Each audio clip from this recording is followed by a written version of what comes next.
I want to start our conversation today with a little wager. Oh, okay. I'm intrigued. I am willing to bet that if I say the word favela, a very specific high-definition image loads in your brain almost instantly. I think I can picture it. You're probably seeing Rio de Janeiro. You're seeing those red brick houses stacked almost like Lego bricks up a really steep vertical hillside. Yeah, that classic image. You see the sheer density of it all. Exactly. You're hearing the sounds of a chaotic city. Maybe you're thinking about the movie City of God, or maybe, clips from the news involving police raids and things like that. It is, and I think this is fair to say, arguably one of the most recognizable urban landscapes on the entire planet. Yeah. It's become the visual shorthand for Brazil, really, in the eyes of the rest of the world. It has, absolutely. But here's the bet. I'm willing to bet you didn't know that the word favela doesn't originally mean slum. Right. It doesn't mean neighborhood or community or even shantytown. It's actually the name of a plant. And not just any plant. It's a very specific, and from what I understand, a very unpleasant piece of flora. Huh. We are talking about Nidoscalus quercifolius. Nidoscalus quercifolius. I mean, that sounds like a spell from Harry Potter, not a tree. It does, a little bit. But no, it's a real tree in the spurge family, and it's indigenous to the Bahia region, way up in northeast Brazil. And from what I've read in the files you sent over, this is not something you want in your backyard. It's incredibly scratchy, it's skin irritating, it's a prickly, resilient survivor that kind of thrives where other things just can't. It's a harsh plant for a harsh environment. And that botanical detail, it isn't just a fun piece of trivia to start the show. Right. It is the absolute key to understanding the entire social history that we're about to unpack. The fundamental question we need to answer today is, how did a skin-irritating tree in the rural, dusty northeast of Brazil lend its name to these dense, concrete urban communities in Rio de Janeiro? That is the origin story we're tracking today. So, welcome to the deep dive. We are looking at the favela. And I think we need to be really precise about our scope here, because this is a topic that just carries so much baggage. It's incredibly loaded. When we use that word today, based on our sources, we are using it as an umbrella term for, impoverished neighborhoods or informal settlements in Brazil. But the mission, I think, for this conversation is to dismantle that caricature. We all see the headlines. It's always poverty, violence, drug wars. But if you stop there, you understand literally nothing about Brazil. Nothing. We need to understand the history, the public policy, which frankly is a roller coaster of, good intentions and just terrible execution, and the daily reality of the millions of people who actually call these places home. And millions is not an exaggeration. I was looking at the data sheets you sent over, and the scale is just staggering. We're not talking about a fringe issue or a few blocks on the edge of town. This is a massive demographic reality. It's a nation within a nation.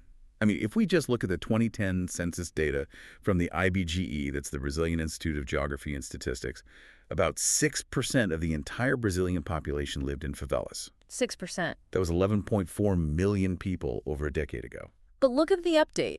The 2022 census put that number at 16.4 million people. It's a huge jump. That is 8.1% of the country's entire population. And to put that in perspective for everyone listening, that is more people than live in Belgium. It's more than live in Portugal. Imagine an entire European nation living inside these informal settlements. And they are spread across more than 12,000 different favelas throughout Brazil. 12,000. But I do have to add a caveat here. Mm-hmm. Even those massive numbers might be conservative. How so? Well, our sources all highlight that there is an inherent difficulty in measuring these territories. They're incredibly dynamic. They can grow overnight. They don't have official boundaries or, registered housing units. So the government is constantly chasing a moving target. And while they are everywhere in Brazil, Rio is really the epicenter, right? That's the image we all started with. You have places like Rocinha. Rocinha, yeah. The largest hill favela in Rio, the largest in Brazil, and actually the second largest slum in all of Latin America. So the premise here is simple. To really understand modern Brazil, you absolutely have to understand the favela. You cannot separate the history of the city from the history of these communities. They are not an accident. They are a direct consequence of how the country chose to develop. Okay, so let's go back to that plant, Yeah. the scratchy tree. Nidoscalus quercifolius. That one. Connect the dots for us. How do we get from a plant in Bahia to a massive housing crisis in Rio? We have to go back to the late 1800s. We're looking at the timeline right around the War of Canudos. The War of Canudos, okay. This was a really brutal conflict in the late 19th century, up in the northeastern state of Bahia. The Brazilian army sent thousands of soldiers up there to suppress a rebellion that was being led by a religious mystic. It was a bloody, messy campaign. And the terrain up there in the northeast, the Sertão, it's notoriously harsh, right? Incredibly. And it played a huge part in the misery of that war. So while these soldiers were stationed in Bahia, fighting this rebellion, they were camping on a hill. And that specific hill was just covered in this spiny, irritating plant. The favela plant. The favela plant. So the locals and the soldiers, they just started calling the hill Morro da Favela, Favela Hill. Okay, so the soldiers spend months, maybe longer, camping out on Favela Hill in Bahia, getting scratched up, fighting this war. Eventually, the war ends. They survive. They march all the way back south to Rio de Janeiro, which was the capital of Brazil at the time. And here lies the tragedy that really sparks the whole phenomenon. These men, these veterans, they were promised land or housing in exchange for their military service. That's a pretty standard promise for soldiers. A standard promise. But when they arrived in Rio, the government essentially ghosted them. There was no land, there was no housing, they were left with absolutely nothing. Wow. It's an unfortunately classic story of veterans being mistreated after a conflict. They do the dirty work, they come home, and the state just says, sorry, we're closed. That's basically it. So now you have these soldiers, unpaid, angry, and homeless, right in the center of Rio. They needed a place to stay. They managed to get permission from the Ministry of War to settle on a hill called Providência Hill. It's located right between the seaside and the center of the city. A pretty prime location, actually. Geographically, yes. Yeah. And because they had just spent so much miserable time on Morro da Favela in Bahia, they nicknamed their new home Favela Hill. That is fascinating. So the very first favela in Rio wasn't built by criminals or, recent migrants from the countryside initially. It was a squatter settlement for disgruntled veterans who named it after a prickly plant they remembered from the war. That is the direct linguistic root. But structurally, it didn't stay just soldiers for long. This connects very deeply to another massive event happening at the same time, the abolition of slavery in Brazil. Right, 1888. Exactly. Brazil was the last country in the entire Western world to abolish slavery. And suddenly, you had this massive population of formerly enslaved Africans who were technically free, but economically completely destitute. And I'm assuming they were barred from a lot of formal housing or employment options? Completely. They were pushed to the margins of society. Yeah. So they began moving into these hillside settlements as well, alongside the soldiers. In fact, some of these early settlements were referred to as bairros africanos. African neighborhoods. African neighborhoods, yeah. So even before the term favela was officially institutionalized, you had this dynamic of poor citizens, often black citizens, being pushed out of the formal city. The sources are pretty clear on this. Even before the first official favela, the poor were being systematically pushed away from the city center to the far suburbs. But as the city densified, people needed to be close to their jobs. If you live 3 hours away, you can't work at the docks or clean houses in the South Zone. So they had to get creative.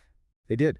They started occupying the hills, which were considered too steep and difficult to build on by the wealthy and by real estate interests. It was a strategy of survival, pure and simple. And then comes the 20th century. We move from this relatively small settlement of soldiers and former slaves to a massive societal shift. What kicked that into high gear? Industrialization. Specifically, the era of Getulio Vargas in the 1940s. Okay. Vargas was this populist leader who drove a massive industrialization campaign. And this pulled hundreds of thousands of migrants into the federal district, which was Rio at the time. The classic rural exodus, everyone moving from the countryside to the big city for a factory job. Exactly that. But there was a severe housing crisis in the 1940s.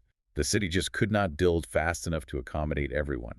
Favelas began to explode in size, replacing tenements as the main type of residence for destitute cariocas. So what we call residents of Rio. The pressure is building and building. And then the perfect storm hits in 1960. I know this one.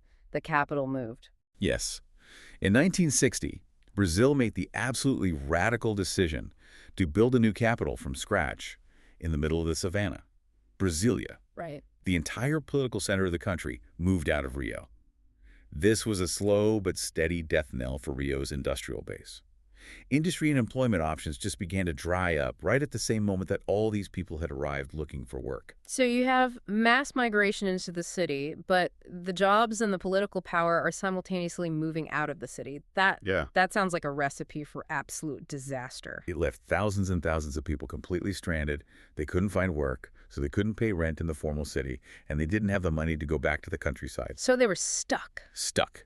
They remained in the favelas, and despite being right there, physically next to the urban core, the city refused to extend sanitation, electricity, or any services to them. They became invisible to the state, except as a problem that needed to be solved. And that leads us directly into how the government decided to deal with this problem. We're getting into the policy segment of our deep dive. And looking at the history, it really seems like the government's attitude just swung back and forth like a pendulum. It did. It's a pendulum between eradication on one side and upgrading on the other, with a whole lot of violence mixed in between. So where does it start? What was the first reaction? In the early 20th century, the prevailing view was what we might call hygiene politics. Which sounds ominous. It sounds like they were treating people like a virus or a disease. Well, that's not far off, honestly.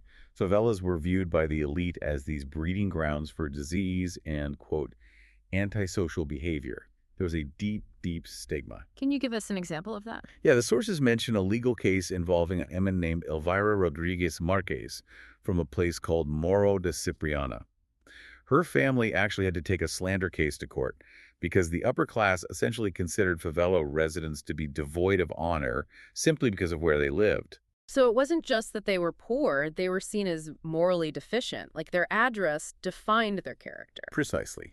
And that stigma was then used to justify very aggressive action. The 1937 Building Code was the first time favelas were explicitly recognized in official documents, and that really marked the start of explicit targeted policy. And that policy became... By the 1960s and 70s, under the military dictatorship, the policy became one of eradication. Which is a very clinical, polite word for bulldozing people's homes. That's essentially what it was. The stated goal was cleaning the city, especially in the wealthy South Zone where favelas were right next to luxury apartments. This was when you saw the forced displacements of hundreds of thousands of residents. They were moved to these massive public housing projects like Cidade do a City of God. Which, if you've seen the movie, you know didn't exactly turn into a paradise. But help me understand the logic here, or the flawed logic. If they were moving people from shacks on a hill to concrete apartments, why did it fail so spectacularly? On paper, that almost sounds like an upgrade. It failed because of two things: location and community. The expert consensus in our sources is really clear on this. These projects suffered from terrible planning and a total lack of investment. So they were built on the cheap. Very cheap. But more importantly, they took people out of their established communities where they had neighbors they knew, where they had credit at the local store, where they had informal childcare networks, and they dumped them in these isolated projects that had no infrastructure. And no way to get to work, I'm guessing. Exactly. No transport connections to where the jobs were. So now you have a concrete roof over your head, but you can't get to work, you don't know your neighbors, and the social fabric that helped you survive is completely torn apart. And so the projects themselves just decay. They disintegrated into new favelas, but often much more violent ones because that social fabric was gone. By the 1980s, the government finally realized this eradication strategy wasn't working. The favelas were just growing, not shrinking, so the pendulum swung back. Okay, so what's on the other side of eradication? Upgrading.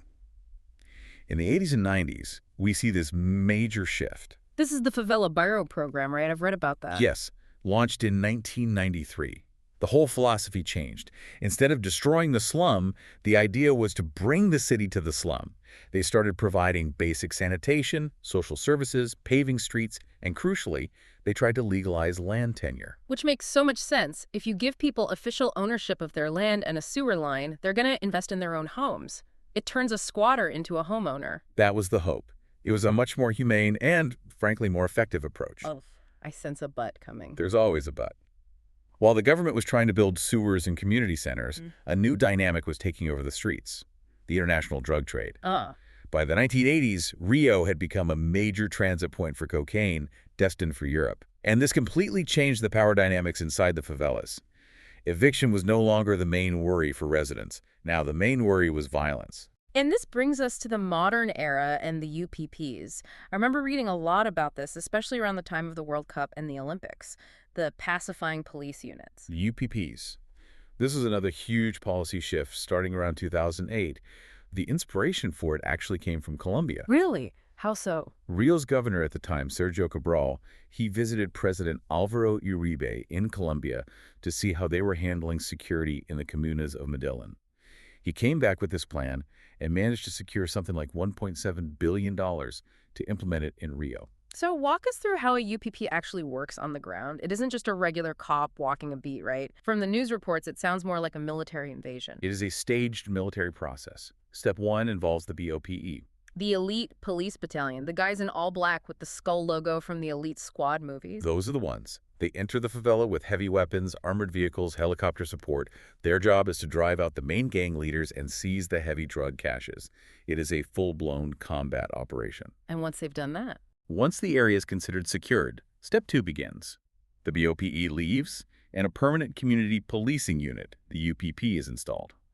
These were often newly trained recruits who received a special bonus, maybe around $300 a month, to work in these high-risk areas. But here's the nuanced question.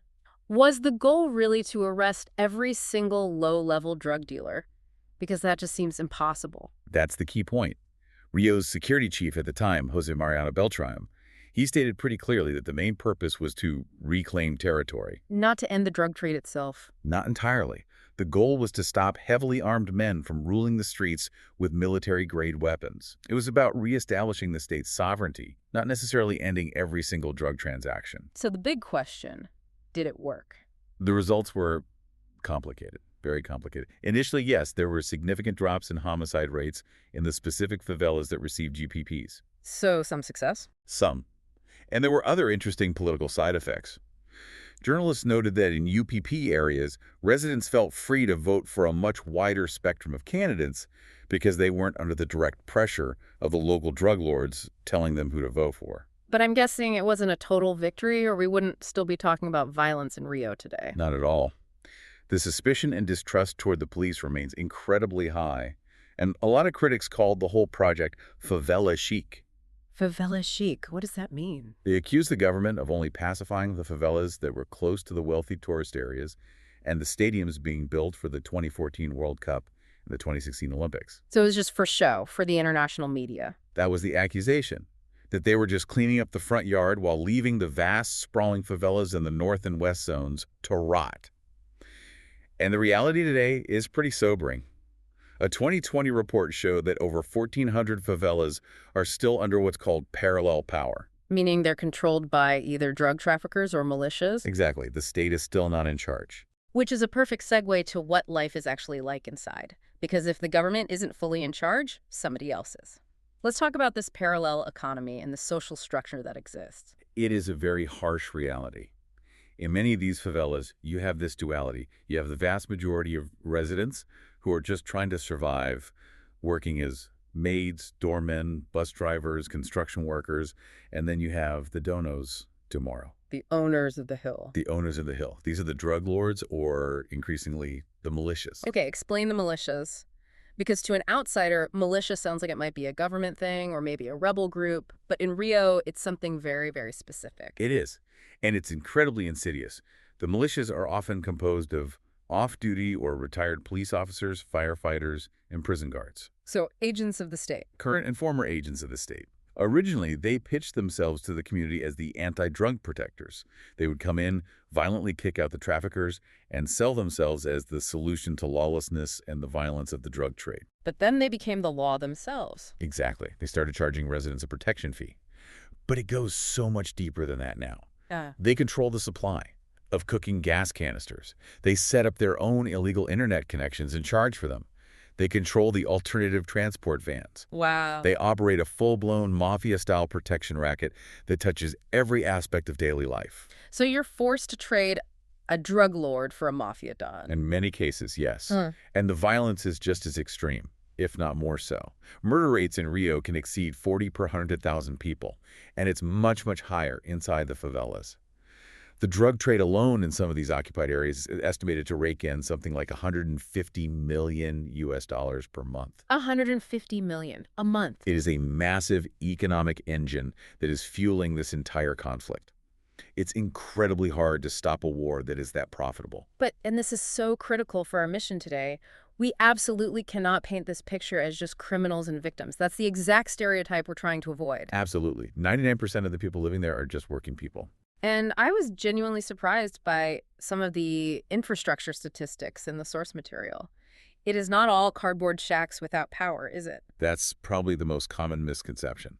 If you look at that 2010 census data again, 99.7% of favela households had electricity. Wait. 99.7% electricity.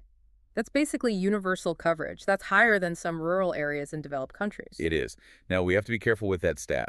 It doesn't say if that electricity is legal or if it's a gato, which is an illegal hookup where they tap directly into the main grid. But the power is there. The connectivity is there. They have refrigerators, televisions, computers, internet. It's not a pre-modern existence. So what are the big infrastructure gaps then? The lagging indicator of the big problem is sanitation. Only 67.3% had proper sanitation connected to the main sewage system. So still a third of households don't. A third do not. And that's where the health issues come in. Which explains the disease risks. Exactly. Disease due to crowding and open sewage is rampant. And because so many of these communities are on steep, unstable hillsides, you have the constant physical risk of landslides. When it rains in Rio, it really pours, and entire houses can literally slide down the mountain. It's an incredibly precarious existence. But despite all those risks, there is this incredibly vibrant culture. You really can't talk about favelas without talking about the music.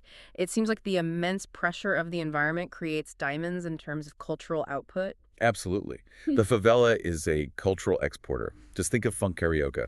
It was born in these communities. The Bales funk, these massive, loud, intense dance parties, are one of the few places in Rio where the social classes actually mix.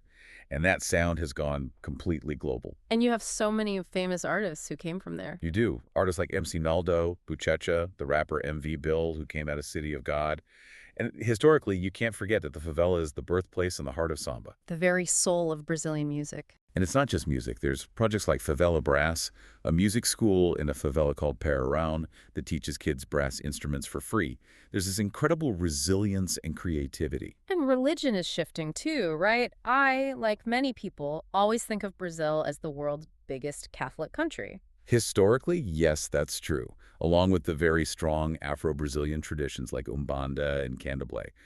But the modern trend is a massive shift toward evangelicalism, specifically Pentecostalism. You see these tiny storefront churches popping up on every single corner in the favelas. Why the shift? What does a Pentecostal church offer that maybe the traditional Catholic Church didn't? It offers structure and community in a very direct, hands-on way. These churches provide a social safety net that the state completely fails to provide. Like what? They offer childcare, they offer food banks, they offer rehabilitation programs for drug and alcohol addiction.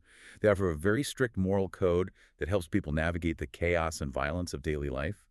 For many, it's a pragmatic choice as much as it is a spiritual one. It's just fascinating how the favela seems to be this incubator for everything. New music, new religious movements, new ways of organizing society when the old ways fail. It's a laboratory for urban survival. And that brings us to how the rest of the world sees it. Because, let's be honest, for a lot of people, their only exposure to a favela is through a video game or a movie. That's the pop culture lens. Yeah. And it shapes perception so powerfully. I mean, I remember playing Call of Duty, Modern Warfare 2. There's that famous Hornet's Nest mission. You're running through these chaotic, narrow alleys, checking rooftops, shooting at militia members. It turns the favela into a literal battlefield maze. Right. Or you see it in Rainbow Six Siege or Max Payne 3. Video games almost always emphasize the tactical chaos of the environment. The verticality, the endless hiding spots. It reinforces this idea of the favela as a lawless war zone, almost devoid of civilians, just a playground for combat. And then, of course, you have the films. City of God is the big one. City of God, from 2002, is arguably the defining text for outsiders. It portrayed the favela of the 1960s through the 80s, that brutal transition from unorganized crime to highly organized drug cartels. It's a cinematic masterpiece, but it is brutal. It terrified people. And then on the flip side, you get Elite Squad in 2007, which showed the police perspective, the BOPE going into these areas. Yep, the BOPE perspective. And you even have older films like Black Orpheus from 1959, which was this beautiful romanticized vision, or animated films like Rio. And Fast Five, we can't forget Vin Diesel and his crew driving muscle cars through Rio. Although, fun fact from our sources, most of the Rio sequences in Fast Five were actually filmed in Puerto Rico. No way. Yeah. But narratively, it places the characters in Rio's favelas as a hideout. It kind of romanticizes the outlaw aspect of the space. It makes it look cool, dangerous, and free from the rules. This global fascination has led to something even more controversial than movies, though. Slum tourism. This is a really thorny issue. It's often called favela tourism, or more critically, pourism. Since the mid-90s, you've been able to take guided Jeep tours through places like Rocinha and Santa Marta. I have to admit, I can see both sides of this. On one hand, it feels like a human zoo. You're paying money to go look at how poor people live, taking photos of their laundry, hanging out to dry. It feels incredibly invasive. That's the voyeurism argument, and it's a very valid one. There are huge concerns about treating poverty as a spectacle for wealthy tourists. But on the other hand, there is a legitimate economic argument. The Rio Top Tour project, which was actually inaugurated under the Lula administration, put government money into this. In the favela of Santa Marta, for example, they put up English signs, they built viewing stations, and they trained residents to be official tour guides. So if the money actually stays in the community, is it better? That's the goal. The good tours will often visit community centers or schools that are funded by the profits from the tourism. It allows tourists to interact with locals, to buy art from local artists, to buy food. It directly challenges the stereotype that these places are just no-go zones filled with criminals. It shows they're functioning communities. With families and businesses and schools, yes. But that line between cultural exchange and exploitation is very, very thin. It seems like everything about the favela walks that thin line. The line between legal and illegal, the line between danger and community, the line between the official city and, well, whatever this is. And that really brings us to the synthesis of this whole deep dive. We started with a plant, a survivor plant that thrives in a harsh climate. And we've ended up with a massive, complex social structure that is, above all else, about survival. So let's unpack the so what here. Why does this matter to someone listening right now who lives in a suburb in Ohio or a flat in London? It matters because the favela is not an anomaly. It is not an accident of history. It is a mirror of what urbanization looks like when governments fail to plan for the poor. That core tension we've discussed, neglect versus resilience, is playing out in cities all over the global south. From the slums of Mumbai to the townships of Johannesburg to the informal settlements of Manila. The favela shows us that if the state doesn't provide housing, people will build it themselves. If the state doesn't provide security, parallel powers will emerge to fill the vacuum. It's proof that a city is so much more than just what's on the official map. Exactly. And I want to leave you and everyone listening with one final concept that was mentioned in our research. Favelization. That sounds like a process. It is a process. In 1950, about 7% of Rio's population lived in favelas. Today, it's roughly 24 to 25%. A quarter of the city. A quarter of the entire city. So despite the eradication policies of the dictatorship, despite the pacification policies of the 2000s, the favela is not shrinking. It is evolving. It is growing. That is a truly staggering statistic. 1 in 4 people in a city like Rio. So the final provocative thought is this. As our world becomes more and more urban, our favela is an aberration that we will eventually fix or solve. Or, looking at the sheer numbers, are they actually the dominant form of future city building? Are we looking at the problem, or are we actually looking at the only available solution for millions of people in a deeply unequal world? That is a huge question to chew on, from a scratchy tree in Bahia to the future of global urbanization. I hope you enjoyed this deep dive into the favela. Thanks for listening, and we'll catch you on the next one.